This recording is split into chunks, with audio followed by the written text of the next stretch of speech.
Hello and welcome. In today's video, I'll show you how to block adult websites on Android.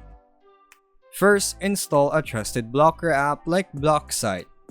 Open the app, grant it the required permissions, often via accessibility.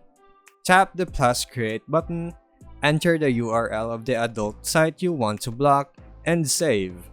From now on, your browser will be blocked from loading that address. Another strong option is Google's Family Link. On the parent's device, go to Google Chrome and Web, then choose the Try to Block Explicit Sites option or manually add the websites you want to restrict under the Manage Sites section. That setting is tied to the child's account and will prevent those URLs from being opened in Chrome. Also, consider using a content filtering parental control app like Canopy, which uses AI to detect and block adult content across all browsers and apps, even adjusting for images or embedded content. Combine browser restrictions and blocker apps with careful supervision.